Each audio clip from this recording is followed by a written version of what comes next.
Welcome back students.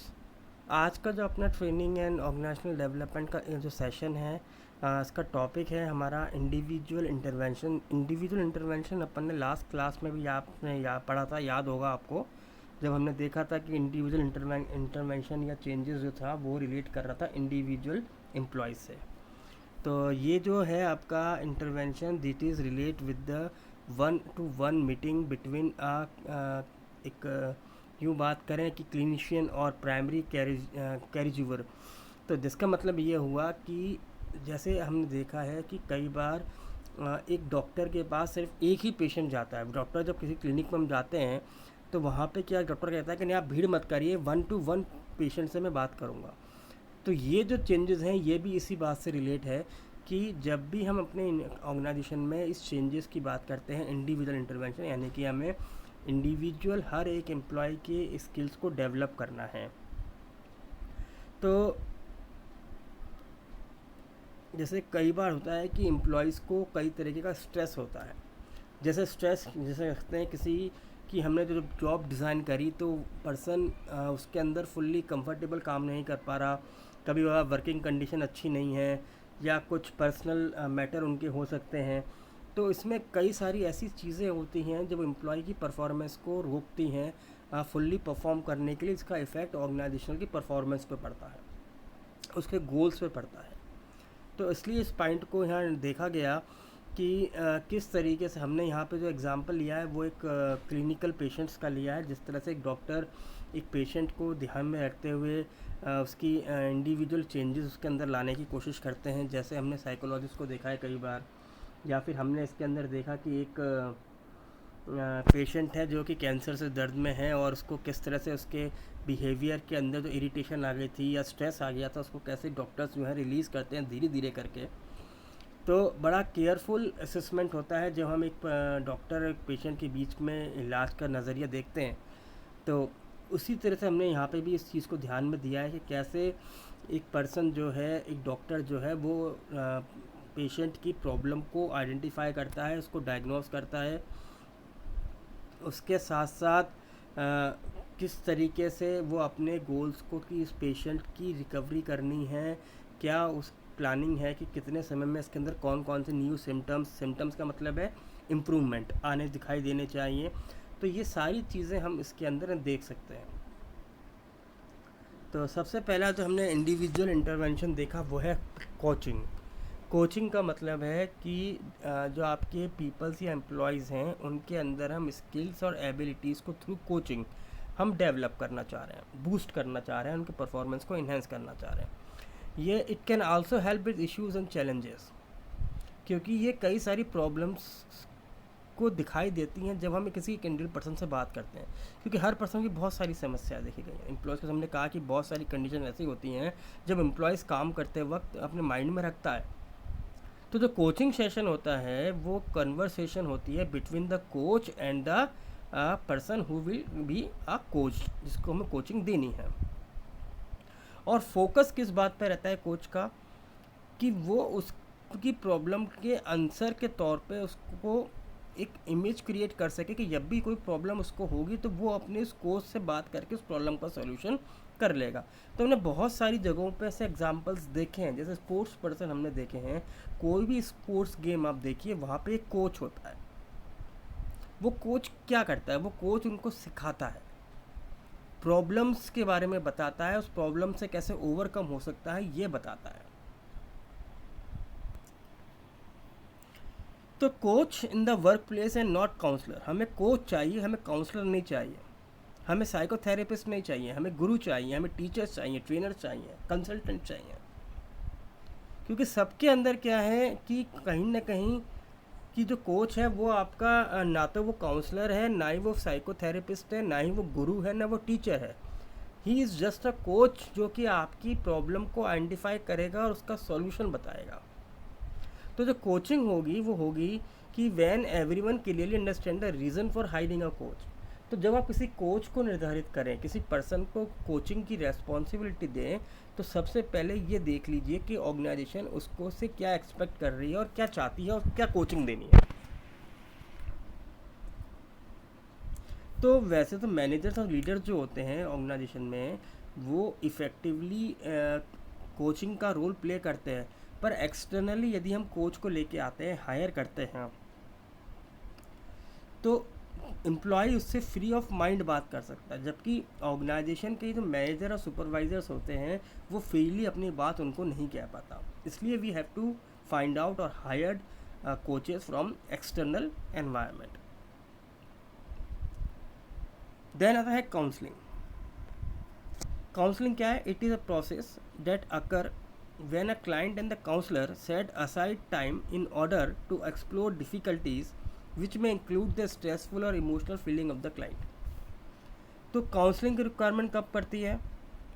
एक time period पे, जब ये लगता है कि कुछ डिफ़िकल्टीज़ आ रही हैं और उस डिफ़िकल्टीज़ से ओवरकम हो नहीं पा रहा हमारा एम्प्लॉयज़, तो वो इतना स्ट्रेसफुल है, उस स्ट्रेस में काम कर रहा है। और काउंसलर क्या होता है? वो इमोशनली एम्प्लॉय के साथ अटैच होता है, उसकी काउंसलिंग करता है, उसके माइंड के जो कॉन्फ्लिक्ट हैं और जहाँ जहाँ ब्लॉकेज है माइंड में, अच्छी सोच के लिए, सॉल्यूशंस के लिए, उसको वो रिमूव करता है। काउंसलर जो होता है डिफरेंट सोच के साथ, डिफरेंट व्यू के साथ एम्प्लॉयज़ से बात करता है और उसके अंदर इंटरवेंशन या डेवलपमेंट करता है। तो जो आपका काउंसलर होता है वो फोकस किस बात पे करता है? फीलिंग्स पर और एम्प्लॉय के बिहेवियर पे, ताकि उसके अंदर पॉजिटिव चेंजेस आने शुरू हो जाए।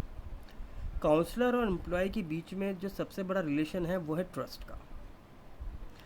काउंसलर को ज़रूरी है, सबसे इम्पोर्टेंट की बात, वो हर अपने एम्प्लॉय की कॉन्फिडेंशियली चीज़ों को छुपा के रखे, किसी को बताए नहीं, क्योंकि एम्प्लॉय ने ट्रस्ट के साथ उसको अपनी प्रॉब्लम्स बताई हैं।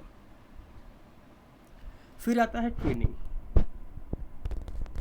ट्रेनिंग ओवरऑल एम्प्लॉय के डेवलपमेंट में काम आती है।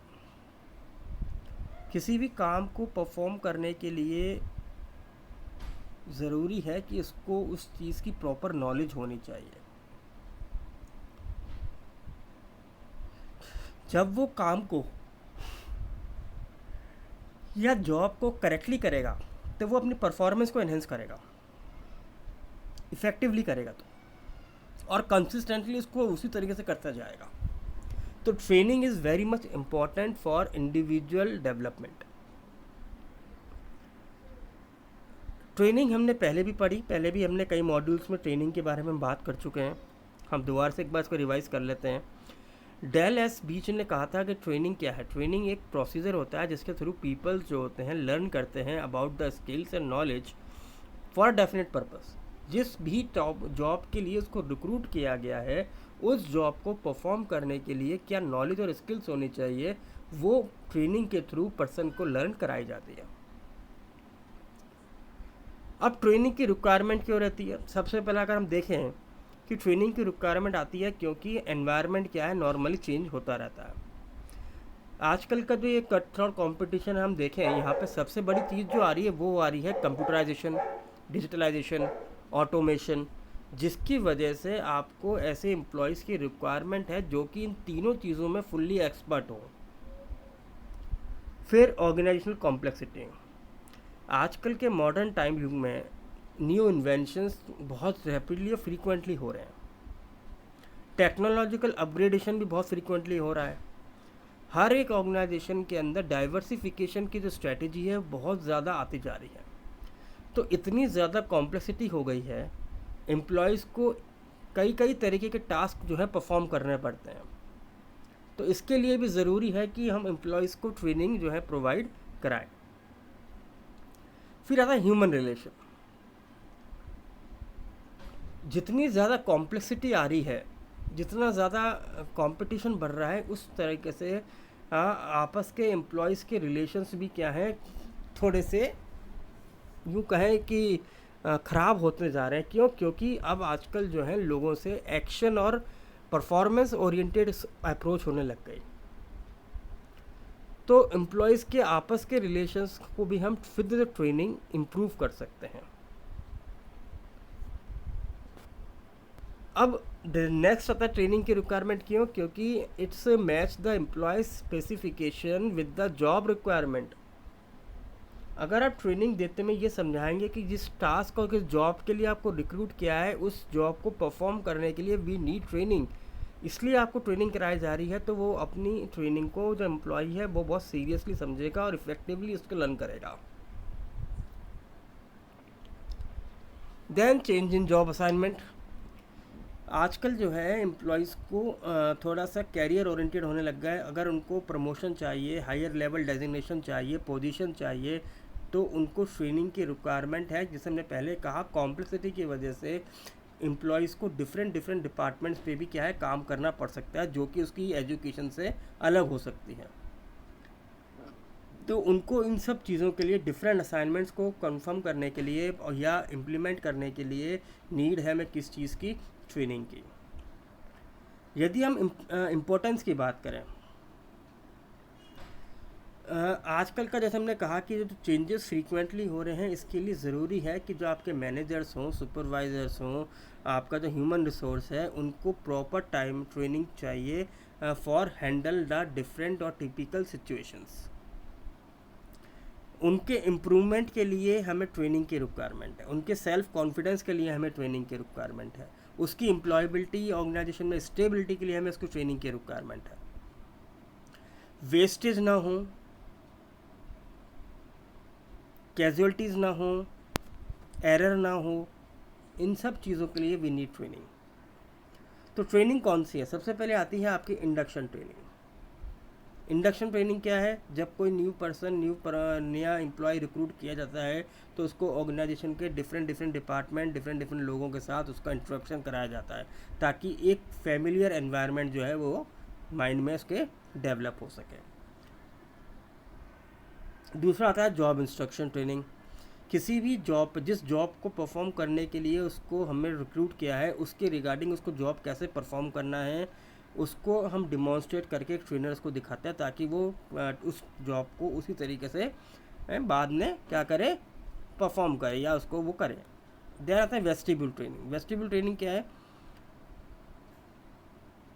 कि अगर हम एम्प्लॉय को थोड़ा सा क्या कर रहे हैं, यहाँ पे उसके लिए हम एक अलग एनवायरनमेंट क्रिएट कर रहे हैं। एक्चुअल जगह पे उसको हम ट्रेनिंग नहीं कराते, एक्चुअल मशीन्स पे उसको हम नहीं ले जा रहे, ऑर्गेनाइजेशन से दूर ले जाके डिफरेंट लेबोरेटरी हम देख सकते हैं इसके अंदर, कोई डिफरेंट ऑफिस में, डिफरेंट लेबोरेटरी, डिफरेंट सेटअप पे हम उसको वही टास्क को करके परफॉर्म कराते हैं। Refresher training.